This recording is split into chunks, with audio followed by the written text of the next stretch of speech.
Welcome to Kagna TV. ఆనాటి ఆటలేమాయే అంటూ ఆంధ్రజ్యోతి పేపర్లో మనం ఒక వార్తను చూసుకుంటున్నాం. కనుమరుగైన బొంగరం గిల్లిదండ గోటీలు, 4 గోడల మధ్యనే పిల్లల ఆటలు, ఫోన్లు కంప్యూటర్లకే అతుకుపోయిన బాల్యం, పాఠశాలలో తగ్గిన గేమ్స్, అనారోగ్యం పాలవుతున్న పిల్లలు అంటూ మనం ఒక వార్త చూసుకుంటున్నాం.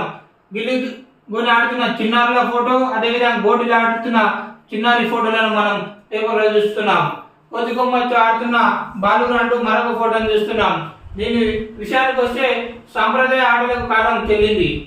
ప్రస్తుత పోటీ ప్రపంచంలో చిన్నారులు సెల్ ఫోన్లకే పరిమితం అవుతున్నారు. పెరుగుతున్న సాంకేతిక పరిజ్ఞానం, సెల్ ఫోన్ల వినియోగం పిల్లలపై బాగా ప్రభావం చూపుతుంది. మైదానాలకు వెళ్ళి ఆడే ఆటల కంటే ఇంట్లో కూర్చొని ఆడే ఆటలపైన చిన్నారుల మక్కువ చూపుతున్నట్లు మనం ఇక్కడ పేపర్లో చూస్తున్నాం. అదేవిధంగా విద్యార్థుల వాదనను చూసుకున్నట్లయితే పాఠశాలలో ఆటలు ఆడించడం లేదు, సెల్ ఫోన్లతో గేమ్స్ ఆడుకుంటున్నాం. ప్రతిభ ఉన్న వాళ్ళు కూడా ఆటలకు దూరం అవుతున్నారు. పాఠశాలలో గ్రౌండ్లో రోజులు ఆటలు ఆడిస్తే బాగుంటుందని విద్యార్థుల అభిప్రాయాన్ని మనం పేపర్లో చూసుకుంటాం.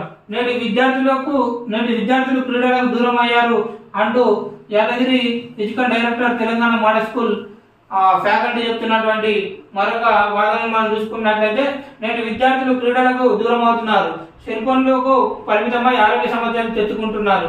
శారీరకంగా మానసికంగా కాకుండా తినే ఆహారం కూడా సరిగా ఉండటం లేదు. విద్యార్థులు శారీరకంగా మానసికంగా దృఢంగా ఉండాలంటే ఆటలు ఆడాలని మనకు ఫిజికల్ డైరెక్టర్ చెప్తున్నటువంటి వార్తను చూస్తున్నాం.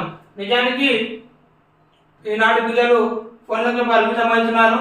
ఏం చూసినా అన్ని ఫోన్లను చూస్తున్నారు. కాబట్టి శారీరక మానసిక అభివృద్ధి జరగాలంటే కంపల్సరీ ఆటలు ఆడాలనేది మానసిక నిపుణుల భావన. కాబట్టి విద్యార్థులను ఆటలు ఆడే విధంగా ప్రోత్సహించాలని తల్లిదండ్రులకు మనం కోరుతున్నాం.